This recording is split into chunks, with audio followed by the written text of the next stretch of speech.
네, 우리 수요예배 나오신 모든 분들 주님의 이름으로 환영하고 축복합니다. 잘 오셨습니다. 네, 잘 오셨습니다. 네, 예, 인사하라고 부탁을 안 드렸는데 같이 이제 인사해 볼까요?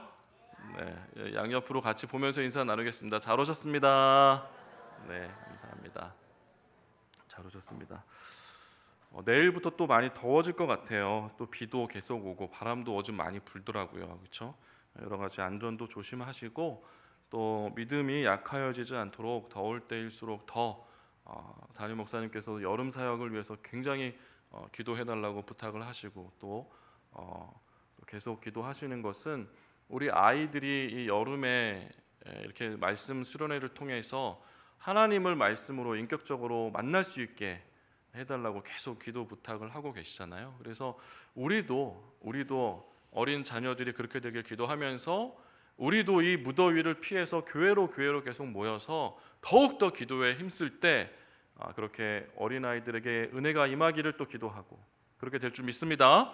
또 우리도 그렇게 은혜 받을 줄 믿습니다. 아멘. 네. 오늘 방패와 상급이라는 제목으로 함께 말씀 나누겠습니다. 아브라함의 이야기를 지금 계속 보고 있습니다. 우리는 아브라함의 이야기를 쭉 읽다 보면은 이제 아브라함이 그의 긴 평생 동안 수많은 경험과 또 환난과 어려움을 통해서 그가 그의 인생 가운데 아주 소중한 보석과 같은 것을 캐내게 되는데 그것이 무엇이냐면 바로 믿음이란 무엇인가 하는 것에 대한 해답이에요. 그런데 우리는 너무나 감사하게도 그 성경에 기록된 아브라함의 이야기를 그 짤막한 이야기를 단숨에 읽어감으로써 우리 인생 가운데에 여러 가지 궁리했던 신앙의 질문들이 있는데 그 중에서도 믿음이란 무엇인가라는 여기에 대한 해답을 분명한 해답을 우리가 얻을 수 있다는 것입니다. 오늘 하나님께서도 우리에게 은혜를 주셔서 믿음이란 무엇인가 이 부분에 대해서 조금이라도 눈 뜨게 되는 은혜와 역사가 있기를 주님의 이름으로 축복합니다. 아멘. 지금 아브라함은 두려워하고 있어요. 1절을 한번 보시면은요. 1절을 한번 다 같이 읽어보겠습니다. 시작. 이후에 여호와의 말씀이 환상 중에 아브라함에게 임하여 이르시되 아브라함아 두려워하지 말라. 나는 내 방패요 너의 지극히 큰 상급이니라. 그렇습니다. 지금 아브라함은 자기 처소에 조용히 숨어서 두려워하고 있었던 것 같아요. 그리고 뒤에 나오는 본문들을 5절의 내용을 살펴볼 때 그가 분명히 그의 처소 안에 있었고 그 시기는 밤하늘의 별이 반짝이는 깜깜한 밤이었다는 것을 우리가 알 수 있습니다. 그때의 아브라함은 두려워하고 있었습니다. 근데 1절에 이후에라고 기록한 것을 보았을 때 그러면 15장 앞에 어떠한 이야기가 나오는지 우리는 잠깐 기억을 되새겨 보면은요. 지금 아브라함은 잃어버린 조카 롯을 찾기 위해서 가나안 지역의 여러 왕들이 전쟁을 벌였고 그리고 그 전쟁에서 승리한 그런 왕들을 쫓아가서 그 조카 롯을 찾기 위해 그들을 지금 치고 돌아온 그 시점. 그리고 나서 얼마의 시간이 지났는지 모르겠지만 그리고 나서 아브라함은 한밤중에 자기 처소에서 잠도 이루지 못하면서 두려워하는 그 마음을 부둥켜 잡고 있었던 것을 우리는 알 수 있습니다. 정말 두려워할 만하죠. 누구한테 나를 위협하고 협박하는 어떠한 사람한테 카톡 내지는 문자 어떤 전화만 받아도 그날 잠이 편하게 오지 않을 거예요. 그런데 이때는 어떤 군사가 있었던 것도 아니고 경찰이 있었던 것도 아니고 아브라함을 지켜줄 만한 그 어떠한 공권력이 있지가 않아요. 어디다 신고할 수도 없어요. 그런 상황에서 지금 자기는 이방인으로 가나안 땅에 왔다가 그 토착민들과 전쟁을 벌여가지고 그들로부터 지금 많은 전리품들을 뺏어갖고 와서 그리고 그것을 다시 소돔 왕이라는 간악한 사람에게 되돌려주고, 그리고 난 그 시점이에요. 그러니까 이들이 지금 다시금 연합해서 혼자 있는 아브라함에게 무슨 짓을 할지 모르는 일이죠. 얼마나 두렵겠습니까? 그때에 하나님께서 아브라함에게 어떤 위로의 말을 주십니까? 우리 한번 이제 2절 말씀인데요. 2절 말씀 같이 한번 읽어보겠습니다. 1절 말씀인데요. 죄송합니다. 1절 말씀에서 뭐라고 이야기하십니까? 아브라함아, 뭐라고 말씀하세요? 두려워하지 말라라고 이야기해요. 이런 얘기는 저도 할 수 있겠어요. 그렇잖아요. 두려워하고 있는 사람한테 가서 두려워하지 마, 이런 얘기 얼마나 하기 쉬워요. 그러면서 또 하는 이야기가 나는 내 방패요 너의 지극히 큰 상급이다, 이렇게 이야기합니다. 근데 아브라함에게 두려워하지 말라고 하는 이유는 아마 분명한 이유가 있을 거예요. 성경을 좀 찾아보고 연구하다 보니까 이러한 주석을 살펴볼 수가 있었습니다. 그러니까 용서는 과거의 줄을 끊어낼 수 있지만 두려움은 미래의 줄을 끊어버린다는 거예요. 그러니까 용서는 좋은 거예요. 과거가 자꾸 나를 붙잡고 늘어지면 내가 앞으로 나아갈 수 없잖아요. 그래서 용서는 과거의 줄을 끊어내는 거예요. 좋은 거죠. 그러나 우리 가운데 두려움이 가득 차 있다면 미래가 우리를 당겨야 우리가 앞으로 나아갈 수 있는데, 그 미래가 우리를 당겨내는 그 줄로부터 끊어내는 거예요. 두려움이 끊어버리는 거예요. 그러니까 앞으로 나아갈 수가 없는 거죠. 성경에도 마태복음 25장 25절에 이렇게 나오는데 같이 한번 읽어보겠습니다. 마태복음 25장 25절 시작. 두려워하여 나가서 당신의 달란트를 땅에 감추어 두었나이다. 보소서 당신의 것을 가지셨나이다. 이게 누구의 이야기입니까? 한 달란트 받은 사람이 주인이 돌아오니까 지금 이 이야기를 하고 있는 거예요. 내가 한 달란트를 고스란히 땅에다가 잘 묻어놨어요. 누구도 손대지 않았습니다. 도둑 맞지도 않았어요. 근데 그 이유가 뭐예요? 안전하게 지키려고 하는 것이 아니라 두려워하여 그것을 감추었다 이야기합니다. 그래서 결국 이 한 달란트 받은 사람이 예수님께 무슨 이야기를 들었어요? 주인에게 무슨 이야기를 들었어요? 악하고 게으른 종아, 이렇게 했어요. 우리도, 아브라함도 두려움에 사로잡혀 있다면 아브라함은 믿음의 조상으로 나아갈 수가 없는 것이에요. 우리도 믿음을 가지고 있다고 해도 우리 마음속에 믿음을 꺾어버리는, 믿음을 좌절시켜내는 그런 두려움이 우리 마음을 계속해서 사로잡고 있다면 우리도 믿음의 어떤 용사로 나아갈 수 없을지도 모른다는 것이죠. 하나님은 그렇게 이야기하시는 거예요. 두려워하지 말라. 그리고 나는 너의 방패다. 너의 지극히 큰 상급이다. 이렇게 이야기했어요. 이 방패라는 말은 여러분 방패 모르시는 분 계십니까? 안 계시죠? 그 말이에요. 그냥 그 말이에요. 그래서 방패라는 것을 성경에 찾아보니까 어디에 제일 많이 나오냐면 역사서에 제일 많이 나와요. 역사서는 대부분 전쟁 이야기잖아요. 그래서 사무엘, 열왕기, 역대기, 이 서에 이 방패라는 말이 무지 많이 나옵니다. 그리고 또 어디 많이 나올까요? 또 어디 많이 나올 것 같아요? 이 방패라는 말이 누군가 얘기하신 것 같은데 시편이죠. 시편에 많이 나와요. 우리가 생각하는 그 방패입니다. 하나님이 아브라함, 두려워 떨고 있는 아브라함의 방패가 되겠다고 말씀하고 계세요. 그리고 상급이에요. 상급은 품꾼의 삭시예요. 그냥 삭시입니다. 그게 대단합니까? 하루 품꾼의 삭, 대단하지 않죠. 그러나 여기서는 하나님이 지극히 큰 상급이라고 하면서 그냥 하루 일당 아니고 너가 하루만 일해도 내가 한 달치 1년치 줄 수 있을 만큼 지극히 큰 상급이 되어주겠다고 이야기하는 거예요. 근데 아브라함은 하나님이 하시는 이 위로의 말에 어떻게 반응합니까? 우리 2절 말씀 한번 읽어봅니다. 2절입니다. 시작. 아브라함이 이르되 여호와여 무엇을 내게 주시려 하나이까? 나는 자식이 없사오니 나의 상속자는 이 다메섹 사람 엘리에셀이니이다. 지금 하나님이 이야기해 주셨잖아요. 하나님은 방패가 되어 주시겠다고, 너에게 지극히 큰 상급이 되어 주겠다고 이야기하셨잖아요. 그러나 아브라함은 지금 방패가 필요가 없어요. 지금 방패 많이 있어요. 지금 318명 데리고 나가서 싸우고 왔잖아요. 이기고 왔잖아요. 그뿐이겠습니까? 그를 따르는 종들이 지금 아주 많겠죠. 물론 그 수많은 사람들이 있어도 두려워요. 눈에 보이는 방패들이 지금 수많이 있는데 그들이 있어도 두려워요. 눈에 보이지 않는 하나님이 방패해 준다는 게 그게 뭐가 위로가 되냐고요. 그리고 지극히 큰 상급이요? 필요 없어요. 지금 다 쓰고 죽지도 못할 만큼 많은 재물을 지금 아브라함 가지고 있다고요.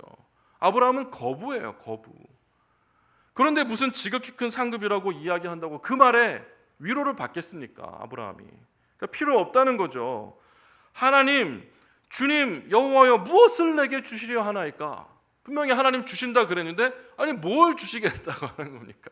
이렇게 되묻는 거예요 지금. 하나님이 좀 속상했을 것 같아요. 그렇죠? 그러면서 하는 얘기가 나는 뭐가 없대요? 자식이 없사오니. 그 이야기를 하는 거예요. 다 있지만 방패도 있고 큰 상급도 있고 다 있지만 전 자식이 없어요. 그러면서 이야기하는 겁니다.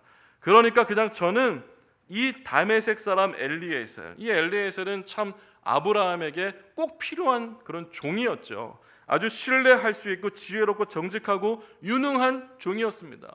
그래서 그 며느리를 구할 때 이 엘리에셀의 도움을 받지 않습니까? 그런 것처럼 차라리 이 엘리에셀을 나의 상속자로 삼겠다는 거예요. 그러면서 3절에 이렇게 또 하나님을 고발합니다. 뭐라고 고발하는지 우리 같이 읽어보겠습니다. 시작.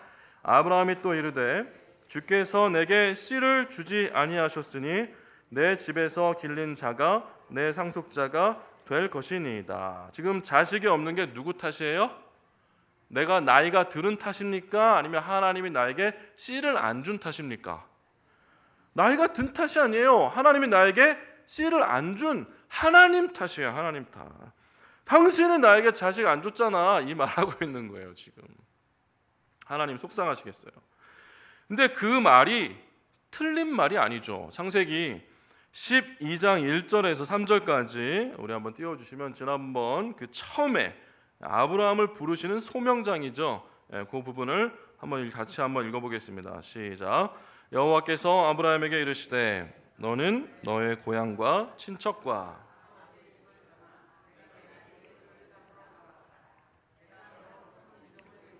내게 복을 주어 내 이름을 창대하게 하리니 너는 복이 될지라.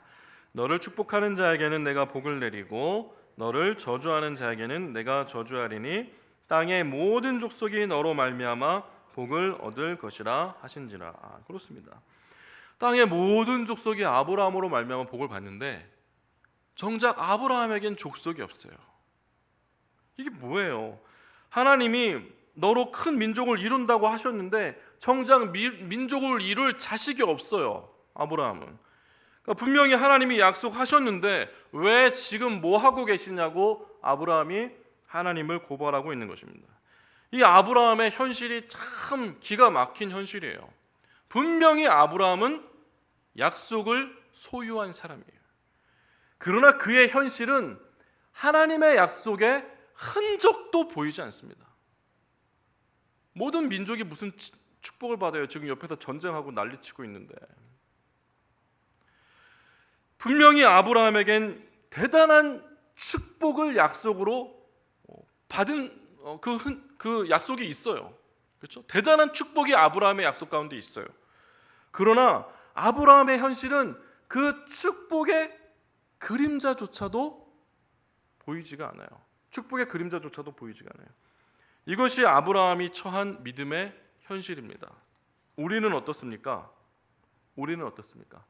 하나님이 우리를 사랑하십니까? 하나님이 우리를 축복하십니까? 하나님이 우리를 잘되게 하십니까? 거기에 대한 흔적이 있습니까? 그림자가 있어요? 우리 삶 가운데 지금 하나님이 우리에게 주신 약속의 흔적이나 그림자가 지금 우리에게 뚜렷하게 있냔 말이에요. 있을 수도 있지만 없을 수도 있어요. 이와 비슷한 처지가 우리의 처지의 어떤 부분과 닮아 있는지도 모르는 거예요. 그런 하나님은 아브라함에게 다시 한번 약속을 주시는 거예요. 4절에서 5절까지 말씀인데요. 제가 한번 읽어보겠습니다. 4절에서 5절. 여호와의 말씀이 그에게 임하여 이르시되 그 사람이 내 상속자가 아니라 내 몸에서 날 자가 내 상속자가 되리라 하시고, 엘리에셀 말고 너의 몸에서 날 상속자가 분명히 있다는 거예요. 그리고 5절에 그를 이끌고 이제 밖으로 나가시죠. 그러면서 하늘을 우러러 무뼈를 셀 수 있나 보라. 또 그에게 이르시되 내 자손이 이와 같으리라 이야기하십니다. 지금 손에 잡히는 건 아무것도 없어요. 약속만 있지, 축복의 내용만 있지, 약속의 현실은 없고 축복의 그림자도 채 보이지 않는 이 아브라함에게 다시금 하나님은 마치 양치기 소년같이 늑대가 나타났다고, 그렇게 아브라함에게 다시금 도돌이표에 무슨 노래 반복해서 부르듯이 그렇게 이야기하고 계신 거예요. 여러분 같으면 뭐라고 이야기하시겠습니까? 아이고 하나님, 지난번에도 그 얘기 하셨잖아요.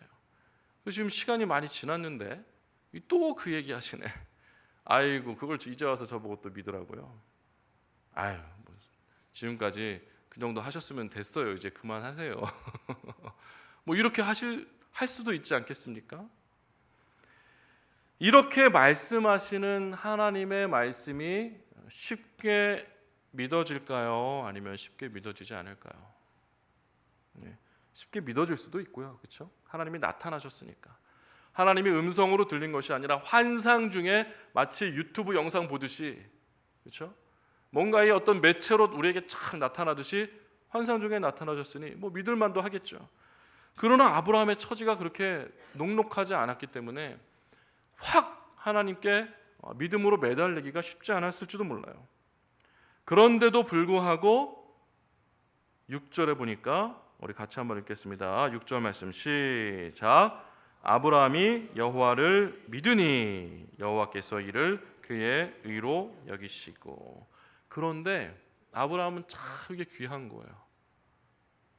보이지 않는데 아브라함이 하나님의 약속을 다시 한번 듣고 믿습니다. 우리도 이렇게 될 줄 믿습니다. 우리도 이렇게 되길 소망합니다. 그걸 믿어요. 믿을 수 없는 상황에서 믿으니까 하나님 마음이 어땠을까요? 하나님 마음이 참 좋은 거죠. 그러니까 그걸 믿은 아브라함을 여호와께서 의로 여기셨다, 이렇게 얘기하는 거예요. 그냥 다 믿을 만한 증거들이 그냥 한가득이야. 그럴 때 하나님이 다시금 약속을 이야기하시고 나서 그래요 하나님 저 믿지요. 그러면 하나님이 그 믿음을 의로 여기실 만한 믿음이겠습니까? 그게 아니죠. 하나님이 의로 여기실 만한 믿음이라는 것은 정말 눈에 믿을 수 있는 어떠한 한 가닥 실오라기 같은 근거조차도 보이지 않는 그 상황에서, 너무나 참혹하고 암울한 그 상황에서 하나님 한 분을 바라보고 믿음을 고백해 나갈 때 하나님은 그 믿음을 의롭다 여기시고 그를 칭찬하고 축복하시는 줄 믿으시길 주님의 이름으로 축원합니다. 의롭다라는 것은 알맞게, 정직하게 보다, 또 공의롭게 보다, 덕스럽게 보다, 좋게 보다, 쉽게 설명드리면 이런 거예요. 그러니까 의롭다는 건 창세기 성경에서 지금 처음 등장하는 거예요. 의롭다 이런 말이 처음 나오는 거예요 지금. 그러니까 아브라함이 믿을 수 없는 중에 믿으니까 너 너무 잘했어라고, 널 내가 좋게 봐줄게라고 하나님이 의롭다고 인정해 주시는 거예요. 그러면서 여기에서 하나님이 별로 불필요한 것 같은데 대단히 의미심장한 한마디를 이제 덧붙이시는 거예요. 그게 7절이에요. 뭐냐면은 제가 있습니다. 또 그에게 이르시되 나는 이 땅을 내게 주어 소유를 삼게 하려고 너를 갈대아인의 우르에서 이끌어낸 여호와니라, 이 말씀을 하십니다. 아니 믿었어요. 그럼 약속을 다시 한번 주시면 되는데, 더 축복하겠다고 말씀하시면 되는데, 그것이 아니라 내가 너에게 이 땅을 주인으로 삼게 하려고 너를 갈대아인의 우르에서 끌어내지 않았느냐, 내가 바로 너를 거기서 끌어내지 않았느냐. 아브라함과 하나님의 처음 만남, 아브라함과 하나님의 그 첫 시작, 첫사랑.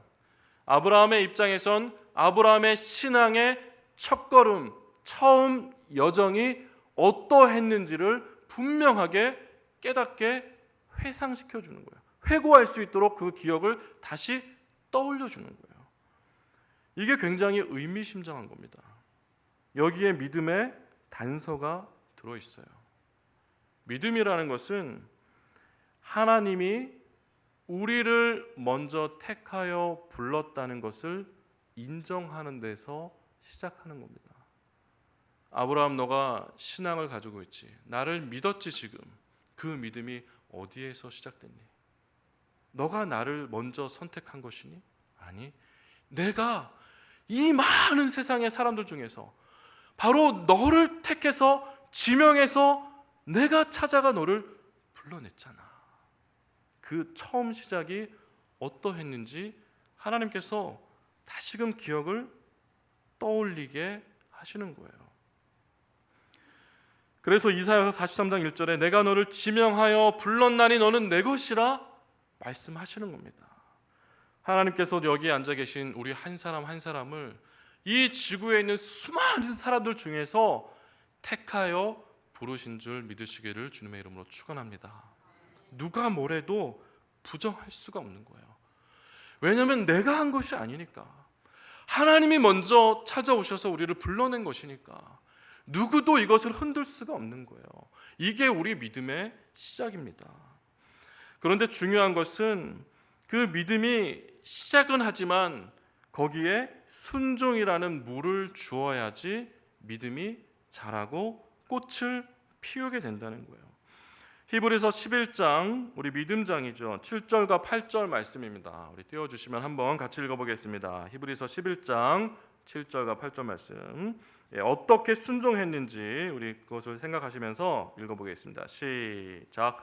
믿음으로 노아는 아직 보이지 않는 일에 경고하심을 받아 경외함으로 방주를 준비하여 그 집을 구원하였으니 이로 말미암아 세상을 정죄하고 믿음을 따르는 의의 상속자가 되었느니라. 8절.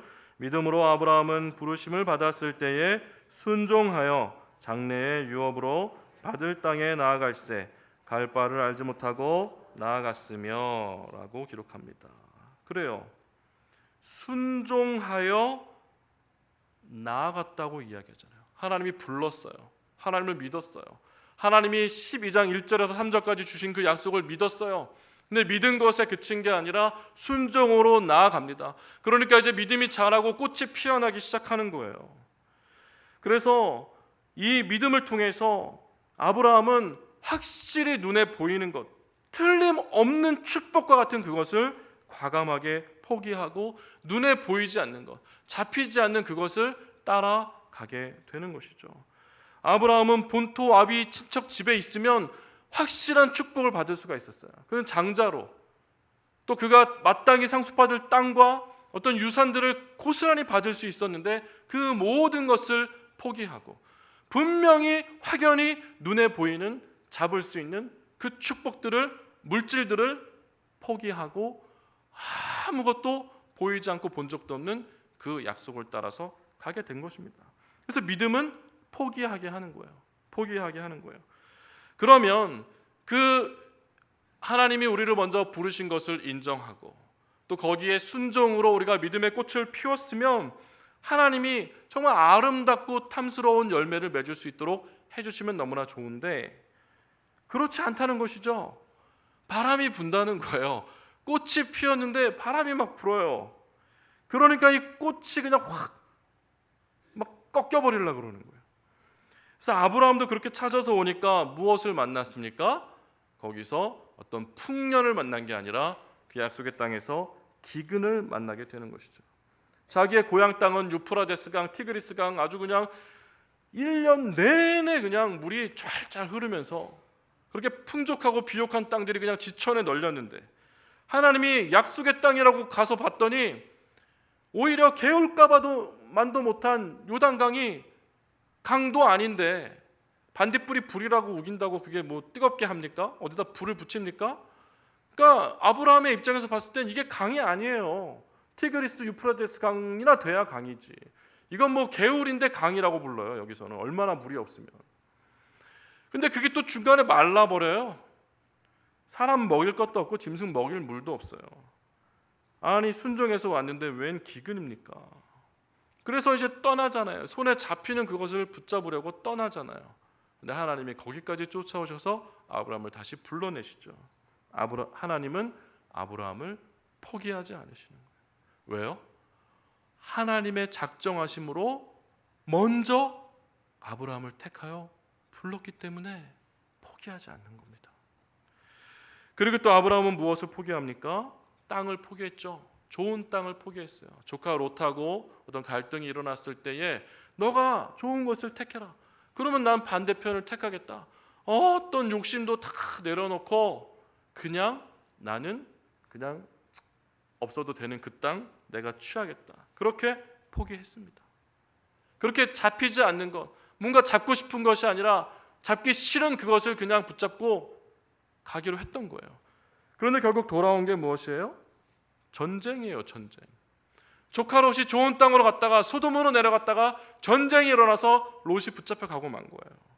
믿음의 꽃이 한순간에 꺾여버릴 만한, 기근은 생활을 어렵게 하지만 전쟁은 생 그 자체를 송두리째 뺏어갈 수 있는 너무너무 위험한 그런 상황이죠. 그때에 지금 오늘 본문에서 하나님은 다시 아브라함을 또 찾아오시는 거예요. 또 찾아오셔서 내가 먼저 너를 택했고 내가 먼저 너를 불렀고 나는 절대 너를 포기하지 않고 너에게 반드시 내가 축복할 거라는 것을 다시 상기시켜 주시는 것이 오늘 본문입니다. 그렇게 하나님은 아브라함에게 약속을 하시는 거예요.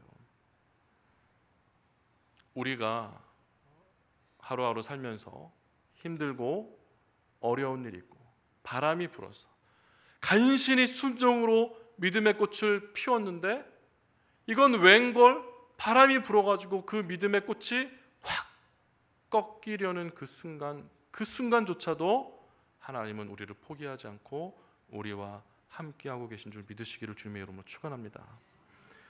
우리의 믿음이 다 꽃잎 떨어지듯이 다 떨어져서 그냥 바람에 다 날아가 버려서 이제 꽃 모양은 보이지도 않아요. 그래도 하나님은 우리를 사랑하시고 지키시고 그 약속 변치 않는 줄 믿으시기를 주님의 이름으로 축원합니다. 말씀을 마무리하면서 이사야서 41장 10절 말씀 한번 보겠습니다. 10절 14절 두 절인데요. 한번 같이 읽어보겠습니다. 시작. 두려워하지 말라. 내가 너와 함께함이라. 놀라지 말라. 나는 내 하나님이 됨이라. 내가 너를 굳세게 하리라. 참으로 너를 도와주리라. 참으로 나의 의로운 오른손으로 너를 붙들리라 말씀하는 거예요. 두려워하지 말라고 이야기하는 거예요. 이사야 선지자에게 지금 하시는 말씀이죠. 이사야 선지자 보고 두려워하지 말라는 게 아니고 이스라엘 민족 보고 지금 두려워하지 말라는 거예요. 그런데 뭐예요? 이스라엘 민족이 하나님이 보실 땐 지금 뭐예요? 14절에 보면 나와요. 14절에 시작. 버러지 같은 너 야곱아, 너희 이스라엘 사람들아 두려워하지 말라. 나 여호와가 말하노니 내가 너를 도울 것이라. 내 구속자는 이스라엘의 거룩한 이이니라. 지금 이 야곱, 이스라엘, 하나님이 먼저 택하여 부른 아브라함과 같은 이 이스라엘이 지금 버러지 같은 모습을 하고 있는 거예요. 버러지 같은 모습. 버러지는 버리라고 있는 거 아닙니까? 발로 차라고 있는 거 아니에요? 세상은 그럴 거예요. 그러나 하나님은 그렇지 않다는 거예요. 우리가 아무리 버러지 같은 모습으로, 헐벗은 모습으로, 추악한 모습으로, 믿음 하나 없는 그 모습으로 우리가 그렇게 있다 할지라도 하나님은 그 버러지 같은 우리도 버리지 않으시고 끝까지 우리를 축복하시는 분이심을 믿으시기를 주님의 이름으로 축원합니다. 하나님은 오늘 주신 말씀대로 우리의 방패가 되어 주시는 거예요. 우리의 큰 상급이 되어 주실 줄 믿습니다. 우리에게 처음 주셨던 그 약속 끝까지 변치 않고 우리 자자손손을 통해서라도 반드시 이루어 가시는 하나님이심을 우리가 믿기를 주님의 이름으로 축원합니다. 아멘. 그것을 놓고 끝까지 날마다 입술을 열어 하나님을 찬양하시고 기도하시고 그렇게 하나님의 응답 가운데 임할 수 있는 우리 모두가 될 수 있기를 주님의 이름으로 축복합니다.